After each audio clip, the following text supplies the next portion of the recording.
A huge clash against Adelaide awaits us. Let's get into it.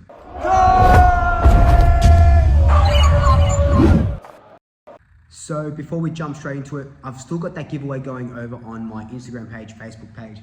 I'll leave the link of the form down below. You get to win a signed Braden Maynard, Isaac Quain or Mark Knight poster, which is absolutely incredible that I bought for you guys. The form is 1 entry per social media channel that you're following. So 1 entry per YouTube subscription, 1 entry, so 2 entries if you follow me on YouTube and Facebook, 3 if you follow me on YouTube, Facebook and Instagram, etc, etc, etc. I'll leave that form in the description below, so make sure you do that. Make sure you also subscribe to the channel, but let's talk about this Collingwood Adelaide game. So this game, Saturday afternoon, 1:45, it's going to be huge. Like Adelaide, these last 3 games have just given us lots of trouble. So we've won the last 3 games by a combined total of 8 points. You know, you're seeing the you remember the John Noble goal. You remember when we were up by 7 or 8 goals and they came back hard and we only won that game by 2 points or something like that at the MCG. So they're a formidable opponent at the moment and one that we cannot take lightly. They've had a bad start to the season. They've started 0-4, but then they started taking some scalps, right? They beat Carlton pretty convincingly. They beat Carlton really well. Then they beat Port Adelaide pretty convincingly. Last week they drew to the Lions, and that game, I watched that game with some friends, and it was toing and froing in that last quarter. I thought the Lions would sort of run over the top of them. The Lions were up by a couple of goals. Then Adelaide would come back and kick a couple of goals, and Jordan Dawson missed that one. It sailed through for behind, which should have been a goal. So they're not someone that we take lightly. And sorry, I should mention as well, I've been calling them Adelaide. They're actually called Kuwana for the Sir Douglas Nicholls round, which is what these next 2 rounds are. So I'm going to try and remember to do that. And I don't know if I'm pronouncing that correctly, Kuwana, which kind of sounds like my surname. But I want to try and call them that from here on in, because I've got it written down in front of me. So from last week, Dawson had the full 10 bursts. So he's one that you got to watch out for. You know, Rory led. Brad Crouch had 10 tackles. I think he had 8 clearances.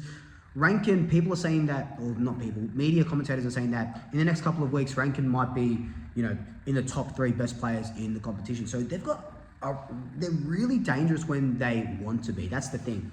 When when Korana wants to be dangerous, they're very dangerous. And Rankin is a guy that could cause us a lot of problems. You know, especially with no Jeremy Howe down back. So, you know, we've got Darcy Moore, Braden Maynard and Billy Frampton to sort of look after their players. You'd think Quaynor would maybe onto Rankin, maybe a Johnny Noble. Could Braden Maynard?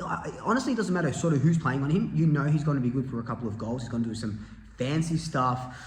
You do have to try and shut him down as much as possible, because if he starts getting a couple of goals late in the game, that's what sparks Kuwana's sort of spirit, and he's done that multiple times already, kicking insane goals, sparking them on, then the whole team sort of lifts. So you shut that down, you shut Dawson down, we're going to be pretty well. Now, Collingwood, on the other hand, since round 3, so obviously we started the season 0-3, Adelaide started the season 0-4. So since round 3, we have been the #1 pressure team in the competition, which is huge, right? We talked about tackling and all that sort of pressure a couple of videos ago. And I think that, you know, that's what's winning us games, right? We saw it last week against Adelaide, high pressure. We took away their, sorry, did I say Adelaide? I meant West Coast. We saw it last week. We took away their ground ball gets, which is what they've been known for these last few weeks, why they've been playing so well. Took that away from them, high pressure. We had our pressure rating over 200 in the second quarter. That's how we went on to score 7 goals in that quarter. We did really well from clearances. So we're doing a lot of the things right, and we're sort of getting back to the beast. We're very different to team to last year. We're sort of getting back to that beast. The thing is now, we used to have a half-back sort of game, scoring from half-back. Now we're scoring from front half. With that though, we're starting to lose a lot of players, and it so happens there are a lot of forward guys. So we'll talk about, you know, who comes in and who comes out, my thoughts anyway, a little bit later. But the big thing for me is if we can keep that pressure up. You know, you don't want Kuana to sort of take away our game, and our game is pressure, and the pressure leads to goals. Pressure makes diamonds. We know this, right? We know this. So that's what we need to do. We need to be we need to finish this game plus 25 in tackles. I want to see plus 25 in tackles, and just chuck everything that we can at them, because it will be a very difficult game in my opinion. So with our injury list, it is over 12 players, I think. It is absolutely crazy. And then going into last week's game, we chucked Hal forward. It works for 5 minutes because he kicks that goal. Then he comes off with a groin injury. Harvey Harrison comes off with an ankle. Bytel gets knocked out, so he's out for this week. Jamie Elliott's not coming back. Bo McCrew is not coming back. Tom Mitchell and Jordan McGowan might not even come back. They're getting tests, so they'll be approved this week if they can play. So from last week's game, we have to make at least 2 changes, minimum 3 changes if Harvey Harrison's ankle doesn't come up. Lockie Schultz will return, but then who are those sort of other guys that you're bringing in? You know, could it be Ash Johnson? Could it be a Nathan Kruger, just to sort of put someone big into that forward line? Because now without Hal, you wouldn't put Billy Frampton down there, because you know you need Billy Frampton down back, especially with no Hal, and now especially with no Hal in that forward line, you need someone else to sort of stand up. I know last week we talked about Mason Cox sitting deep forward. He was sort of doing that a little bit, not a lot. Wasn't a lot of reward for it last week, but that's something that you would probably mess with this week as well. I think we need to bring in Ash Johnson, Nathan Kruger. I know Krug's only played 2 games in a row since injury, I'm pretty sure. So just chuck him in there, big body. Let's see what we can get. Let's see if we can get some just reward for him. But if not, he is a big body that will command a defender and let the smalls do the job. Joe Richards did amazing. Finn McRae as that's high half forward, the Taylor Adams role did really well.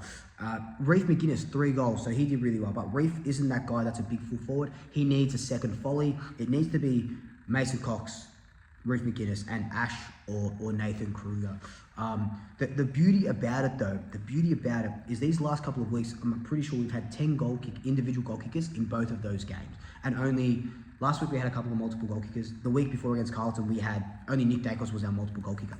So we're not relying on these big guys to kick goals, but we need to rely on them for a presence there to take that best defender, because you don't want their best defender on a Bobby Hill. You don't want their best defender on a Joe Richards or someone like that. So you need to sort of lighten or even out, spread the load on these forwards.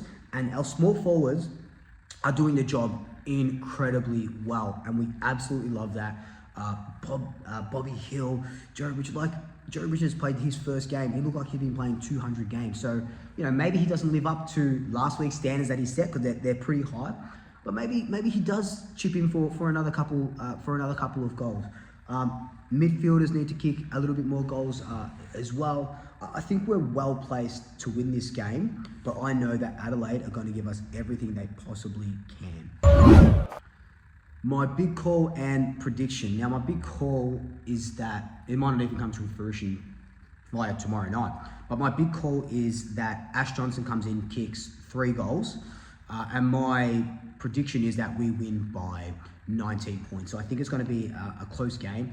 I would absolutely love to smash Adelaide, like I would love to smash all the teams, but they are really going to give us a run for the money. They only got a draw last week against the Lions. So, like I said, I watched that game. They played really well.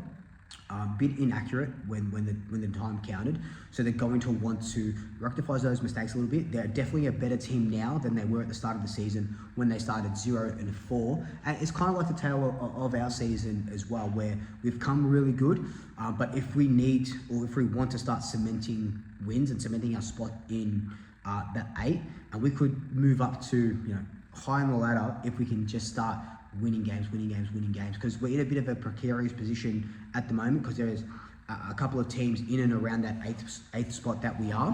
So we need to start banking these wins. It started last week against the Eagles, and it's going to continue against Kuana this week on Saturday, 1:45 at the MCG. But anyway, guys, this has just been a quick preview. Let me know your thoughts down below. But until then, like, comment, subscribe, tell your family, tell your friends, tell your pets, and until next time, double shackers. I'll soup you later.